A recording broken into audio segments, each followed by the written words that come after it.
So let's start with specialties. What could you focus on in real estate investing? Well, the common one, single-family homes. Multi-units, that would be between a 2 and a 4. Small apartments, 5 to 50. Large, 50 and up. Mobiles, commercial, storefront, little box store somewhere. Land, a REIT. Does anybody know what a REIT is? 2, 3, all right. A real estate investment trust. So you could literally buy a group of rentals and put them into a trust and sell investment opportunity into that group of rentals. Or you could go the other way. You could find where there's a REIT and you can invest in that. Just an option. Some people focus on tax liens or notes, a note being a loan. So you could, let's say I create a loan, I lend him $100,000 for his rental for 5 years, and I have a note from him. You might want to buy the note. I might need a cash infusion, and you might want the interest.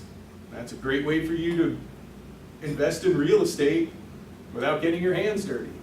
People do that all the time. And then there's private lending. Some people just have a pocket full of money, and it's a great way to make great money. So with any of this stuff, with any of those specialties, there's 3 strategies. What you could do with pretty much anything there. You can hold on to it. So you buy a single family home, keep it as a rental. You buy a mobile, keep it as a rental. You buy a commercial property, keep it as a rental. You hold on to it. The next thing you could do is wholesale it, which would be, I get something under contract, and I got a great deal on it. And I start looking, and I'm like, all right, I've got 3 flips going on, I've got this project due, and I've got this house to close on, and if I buy it, it's going to sit there for like 3 months before I even think about it. Does anybody want to buy this contract from me? How much do you think contracts would sell for? What kind of profit, what kind of markup do you think you would get on a contract? What do you mean by a contract? So let's say this is an agreement of sale. Say it's your house you have right now and you're selling it. I have a contract, right? He said, I'll sell you this house for $75,000. Right, okay. All right, let's sign an agreement. So now I have a contract to buy his house for $75,000. And you're trying to resell it for $85,000. Yeah, so I'm saying, does anybody want to buy this deal? Before you go to closing, is that what it? Right. So somebody can step into my position as the buyer in this contract. And it's a very common thing that happens in the real estate investing world. I had a guy do that on one of my houses I sold to him. And on those, I think I've made as little as $200 and as much as 60-something thousand. Average, probably around 15,000. Is there like a certain percentage, like you'd mark it up? Like you said 70 and then sell it for 80, is it like 10, 15% more, or what is it? It has to do with the buyer and what makes sense to that buyer. So let's say he's got a crew and he can get the work done for half the price of him. And let's say he's got cash and he needs to borrow money. So for him to do the project, it's going to cost way more. So his offer on it might be $10 more than what I have into it, and he might say, I'll give you 10 grand. Just because that's what makes sense. So it really has to do with how well I put it under contract for and what somebody else can make on it with the way their economy is. The other thing you can do is flip it. You can buy it, fix it up, and resell it for a profit. So that's really the three things with anything. And if I scroll back, so a multi-unit building, you could flip it, you could wholesale it. Same thing with an apartment. Land, absolutely. A note. If I have a note, I can flip it. Why not? I can buy a note. You can buy mortgages, right? So you can buy first position mortgages, second position mortgages, and you can buy them where the borrower is paying or not paying. So let's say you buy a second mortgage where the borrower isn't paying. I mean, that sounds like the dumbest thing in the world, right? You mean I'm going to pay for a loan where the person isn't paying or hasn't paid for the past 2 years? And it's in second position, so I can't even use the house as security and foreclose on them? Who would do that? Well, what if you bought a $100,000 second mortgage for $5,000? And what if you called the borrower up after you bought it and said, look, I'm the new lender. What's up? What can we work out? Because you can say to them, give me 10 grand and I'll wipe it out, but you just made 5 grand in your pocket. Exactly. So what did I do? I rehabbed the note, and then I can sell it, or I could just take the payoff and be done with it. I can get him paying again. Let's say I change the face amount down to $50,000 and set up a nice little payment, and I sell the note. Like he's paid for 12 months. Now I have a performing second mortgage, and I can sell it for, out of $50,000, let's say I sell it for 25. I mean, you could even drop the interest on the second note to 0, but you only pay 5 for it. So even if you only paid for 2 years on it, you made good money off of it. Yep. So, I got you. so think about that concept. I just bought a note, fixed it, and sold it, just like a house. All right. So let's get real with what it really takes. You don't need both of these, but you definitely need one. If you have no time and no money, you could probably get your money back for this class. If you have one or the other, you're good to go. You do not need to have money. You do not need to have good credit. And you do not need to have time. So let's think about the example I just did with the note. So if you're investing in real estate through notes, and by the way, if your note goes bad, you can get the house. So if I have a mortgage that's secured by the house, right, and they stop paying, my remedy is to foreclose on it. So you could buy a note knowing, well, if they go bad, I want that house. Even if it's the second one? Possibly. Because your That's first one not takes as- the second one, correct? Right, that's not a sure bet. Right, I got it. So you could, like, let's say you're a school teacher and you get off and you're home and you're ready to roll again at 4 o'clock. You're at home, you're at your desk. You could put in a couple hours looking for notes, making some decisions on your note. You just do it from home. Do you need much time to do that?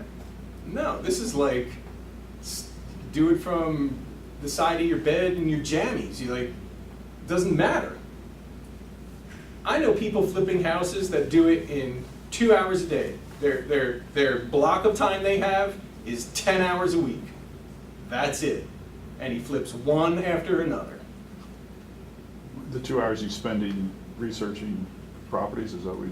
Looking for deals, negotiating, whatever. 2 little kids, he's just disciplined. He's like, this is his fight to be successful. I need to cram 2 more hours of work into my day while I'm at home. And in doing that, he blew away his regular JP Morgan paycheck. So, you don't need a lot of money, because look, if you don't have money, let's say you have a deal that if you put $50,000 into it and renovate it and resell it, you're gonna profit 50, right? If he has that contract to buy that house that needs 50, and when you sell it, you're gonna make 50. He's the winner. He's got the golden egg. He doesn't need money or time at this point, because what can he do? He can sell me the contract. I'll gladly give you 20 grand if I can just make 30. If he says, but I really want to flip it, okay, I'll lend you the money. I'll lend you 65% of what that house will be worth. And if things go bad, I'll get the house.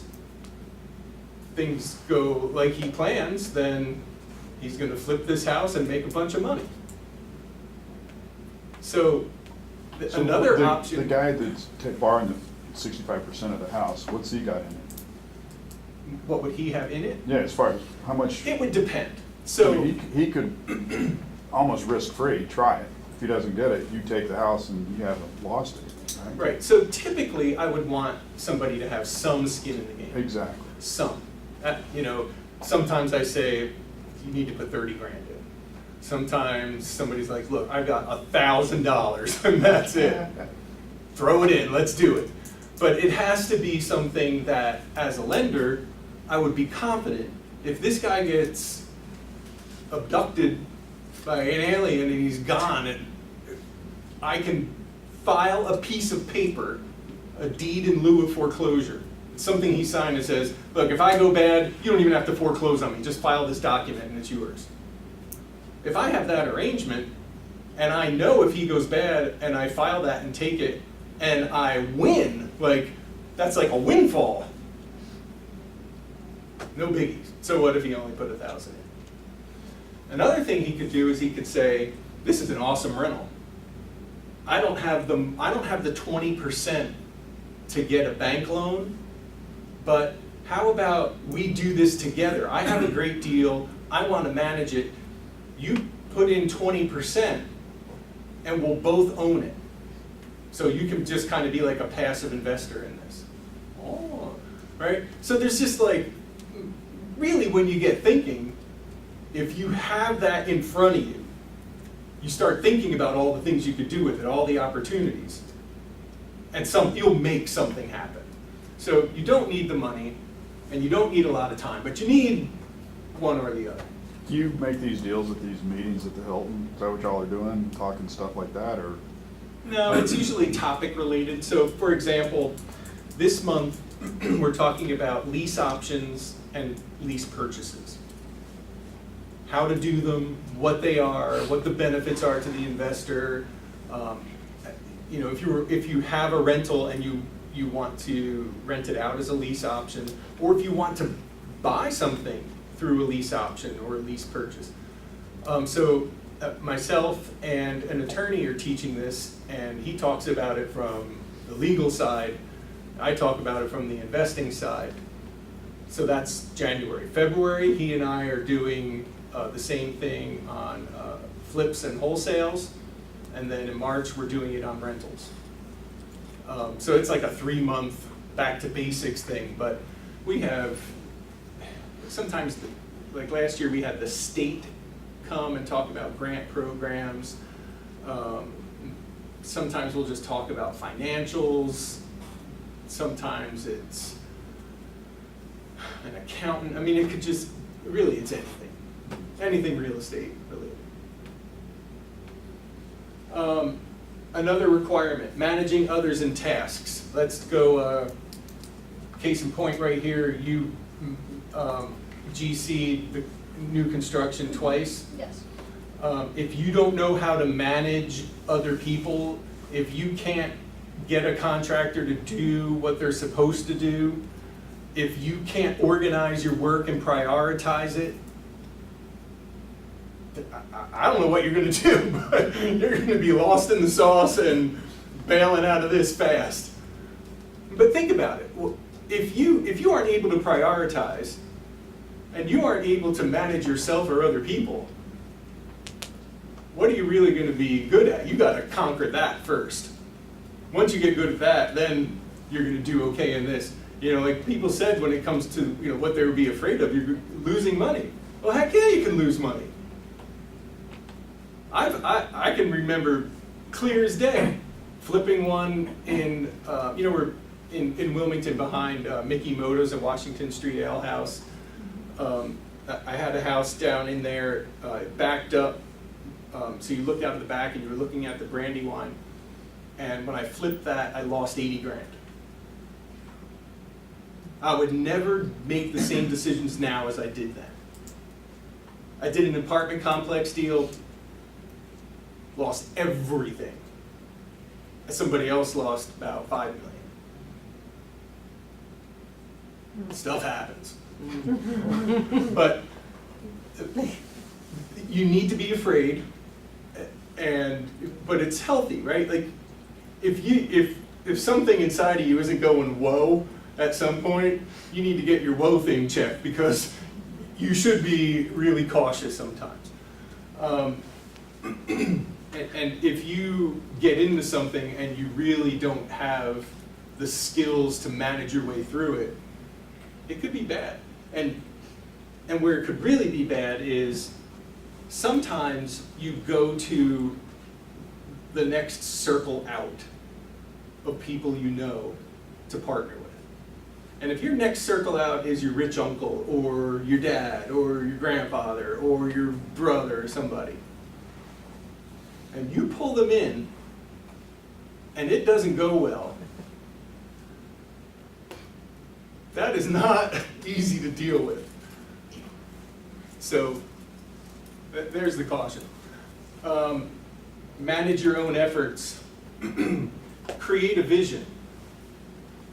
So I'm a big believer in knowing where you want to go, and if you don't know that, I don't really think you're going far at all. Develop a plan. Execute consistently. So building your house, could you be on it to the halfway point and then slack off? No. Like, you just have to You have to be keep. 2 weeks ahead of yourself. And you just have to do it. Like, it has to be property management. Like, if you don't do the right thing all the time, it can be a mess. Critical thinking, assessing risk. This is so important. You should be able to evaluate your deal to the point where you know the risks. That you need to say, okay, my risk here is if this plumber doesn't get done on time, all these things don't work out right. If that house across the street sells for less than I think it is, that's going to affect my resale. If this project takes too long, it's going to cost me this much money to extend my loan. Like, you can't be lazy about understanding what you have in front of you. You can't.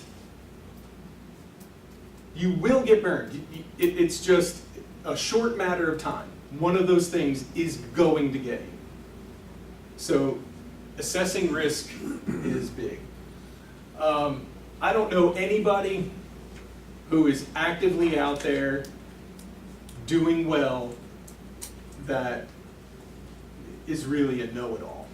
Like, the people that I'm associated with in one way or another that have been flipping houses for 20, 30 years, these guys are always wanting to learn, because it's no longer the big things that you're learning. It's the little things that give you an edge and that help you just fly. Like, when I'm saying assess risk, right? So if somebody had a problem, I want to know what happened, and I want to ask questions. And I'm putting that up here because my next deal when I'm assessing risk, that might be involved. Like I might be able to draw on that information. Like you just have to keep going and learning. You have to, what color walls are in now? Gray. How long do you think that'll be that way? To the next show on TV. What about they switch it wallpaper? up. Is wallpaper in? It's coming back. Wallpaper is back. Yeah. It's coming back. What kind of flooring can you choose? Like, what kind of lighting is the shiny gold stuff, the brushed nickel stuff, or chrome stuff? What you should use? Like, you just really need to be a student of it. I mean, like if you're flipping houses, a lot of your TV shows are good to watch as far as like like fixture uppers and stuff, because everybody, if you're flipping a house, everybody that wants to get in and flipping a house, anybody who wants to buy a house is watching those shows, and that's all the in stuff now. So when you go into flipping a house, you want to kind of think, all right, I'm going to put my money to that because that's what all these young buyers are looking for. They want to go in, they want the granite countertops. They want the open concept. They don't want the old concepts that maybe our parents or somebody before that had back then. It's just not, so watching those shows is helpful if you're into that stuff, because a lot of people that are buying now are into what they see on those shows. Yep, absolutely. About 6 months ago, I went down to a Sussex County like premier retirement golf course community where houses are like from 300 or 400 to 3 or 4 or 5 or 6 million, right? And you know that these guys are just like cutting edge of house design. So I went to an open house and I walked around with their lead designer for like 90 minutes. He probably will never talk to me again, but I got so much information from this guy. It was crazy. Like I walked away and I was giddy, but I was also a little embarrassed because I just kind of put myself out there and was a little obnoxious about it. But there's just so much stuff, and it's fun, right? Like if you like it, I probably don't have to tell you to go out and check things out. Like if you're into cars, nobody has to tell you to turn on something on TV about cars. It just happens. All right, building rapport and being professional. Look, this is a business where you're dealing with a lot of people, right?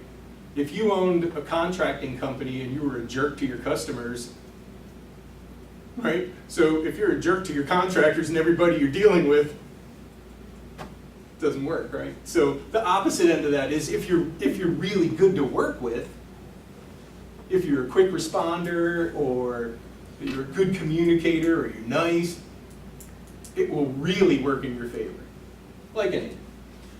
All right, let's crank through some risks, okay? We've done what you could focus on, what you could do with it, what you need personally, but where can the wheels fall off this? Well, a bad renovation.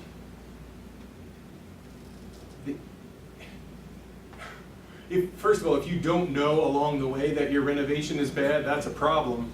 But what that can cost you in time and redoing work, that could be major. So it might not just be like the visual of it. It might be this contractor didn't run a new vent pipe from the basement to the roof and closed in the walls, and now the inspector's like, now you need to open up all the walls all the way up so I can see it. Like, your renovation could make or break you. Can't sell the property for the anticipated amount.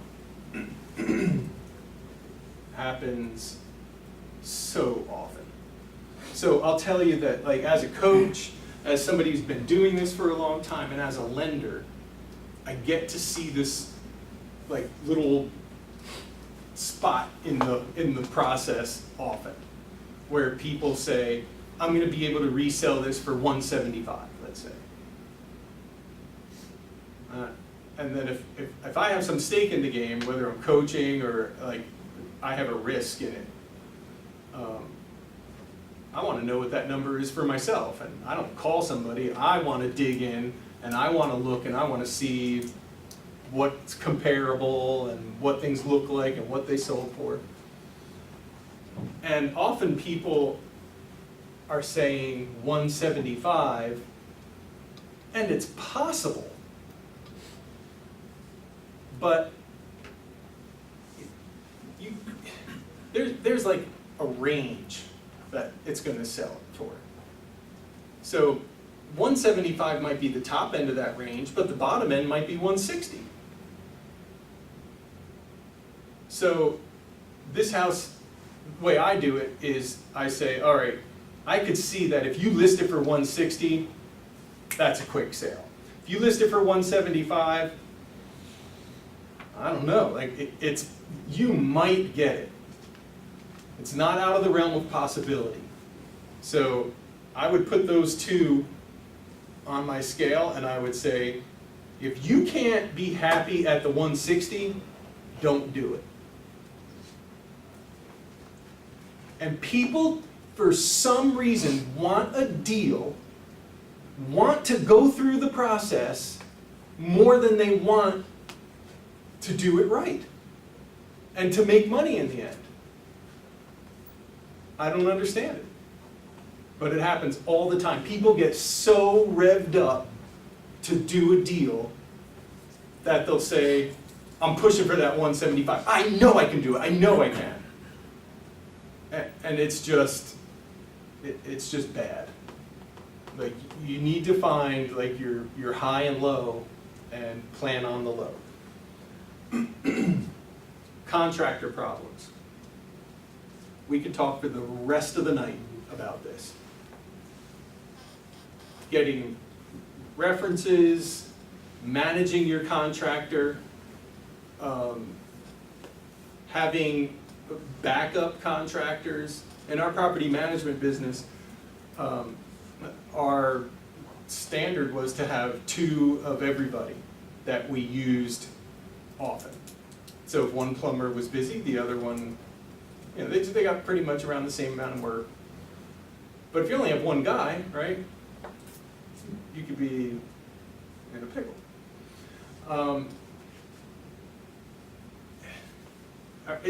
Aside from you, is there anybody else that's a contractor here? All right. So has anybody here managed a contractor outside of you? Yes. What was that like? It was a friend, so it was fine. Ah, okay. What was it like managing the contractors for your builds? Most of mine went very smoothly. I had 3 bids for everything, so I at least had people to reach back for in case something happened. The only problem I had was with the roofer, who I had a cedar shake on it. He didn't put the breather underneath it, so I'd gone up there and I was like, "You didn't put that under there." And he was like, "Well, yes, we did." And I was like, "I was up there." He's like, "You went up there?" I was like, "Yeah." So we got to pull it all down.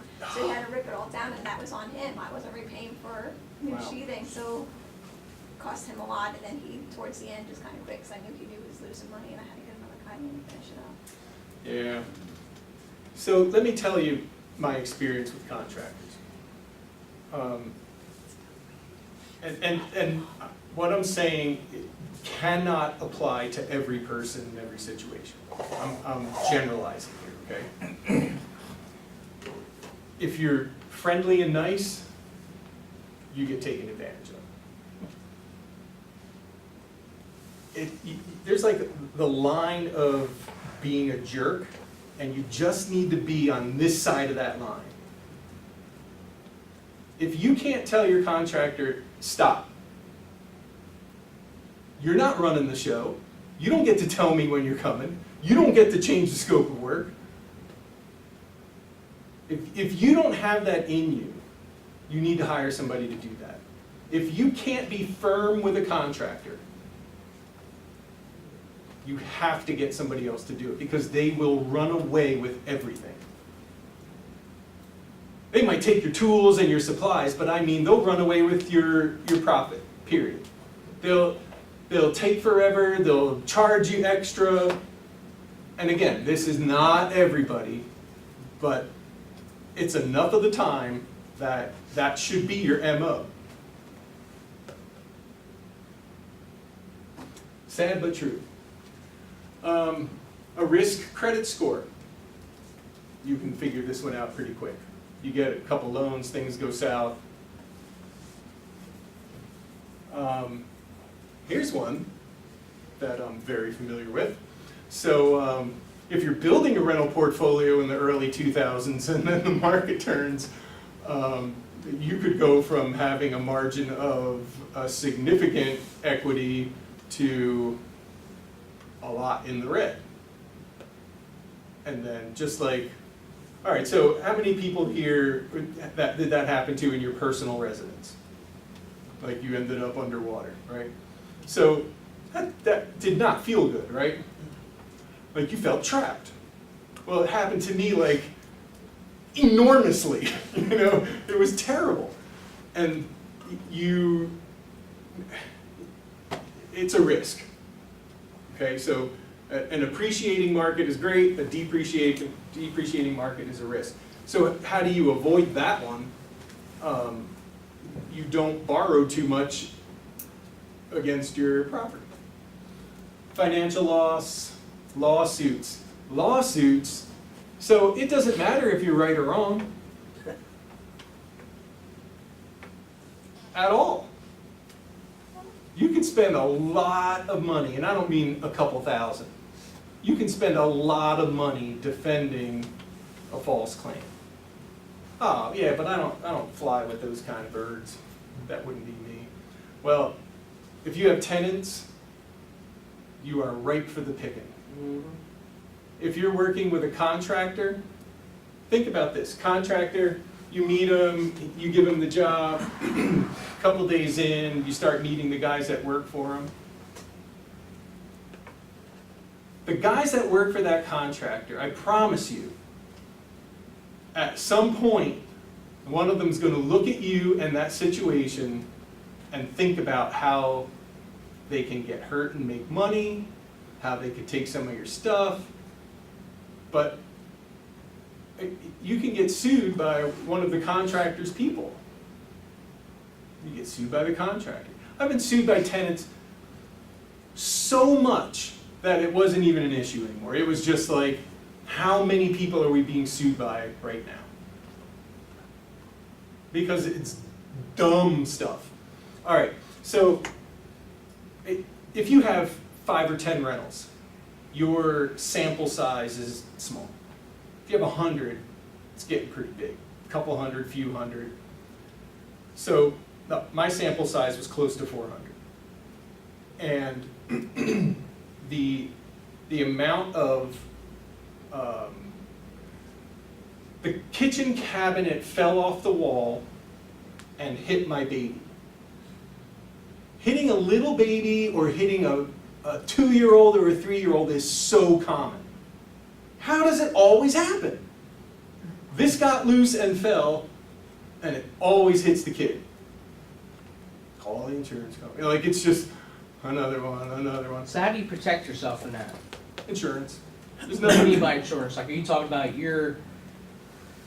you talking about your business insurance? Yeah, so your liability insurance. Liability on your business or liability on your housing insurance? Well, if you have a rental policy, that would cover it. Okay. But typically, See, I have rental policies on my houses. yeah, but So then a lot of people just have an umbrella over that, maybe Right. like a general liability that picks up.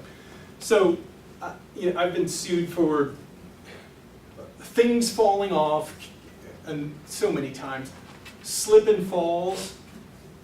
One girl sued us because she slipped and fell, and on the same day she sued like 3 or 4 other people. Like she slipped and fell at 3 or 4 other places. It just, the ceiling fan fell out and hit me while I was sleeping. Fell out of the ceiling and fell on the bed while I was sleeping. All right, so doors fall off, cabinets fall off the kitchen wall, ceiling fans fall off. Did it like spontaneously happen, or did it get loose at some point? Or did you loosen it and make it happen? Like, after a while you get very skeptical. One guy, we were wiring for it was a 20-unit apartment building, so that somebody could buzz from the door, and you pick up your phone, oh, okay. So the system used the existing phone lines in the building. We had, before it was fully installed, we had it in the phone closet, you know, where there's like a bazillion wires. There's like this new unit, and then the wires were tied off in a knot. It needed to be connected, and then all the wires were run to the both entry doors, and they were again like tied in a knot and hanging out of the call box. So we got sued by a tenant because we were exposing him to people listening to his phone calls. And that it was illegal for us to use the phone lines in the building. Just dumb. Cost us like 10 grand. So, like, what do? He wanted us to give him free rent for a year. But what we did was we spent that and a little bit more in legal fees. Like, no way, bub, not even half. And what we were thinking was, okay, this is a 20-unit building. If the other 19 tenants find out that all you need to do is something like that and they'll give you some money, it would have been never ending. Yeah, the lawsuits can be terrible. Property damage, you can imagine a million instances. We kind of touched on this one, relationships. If you're going to partner with somebody, just realize what you're tying together. So if your little business venture goes bad, how is that going to impact your relationship? Reputation, I have seen many people lose it fast. You could lose a bunch of time. Underestimating your renovation cost. That's another one. Just like people overestimate what they could sell it for, they underestimate what it's going to cost to do all the repairs. Yeah, that one's kind of the same as the second bullet. Unexpected expenses, that is just what happens. It might not be big, but it always happens. And insurance really protects you from a bunch of these risks. So having a good policy is important. So remember I said I was getting sued like continually. State Farm just handle it. They pay for legal defense in your policy. So you just turn it over, carry on.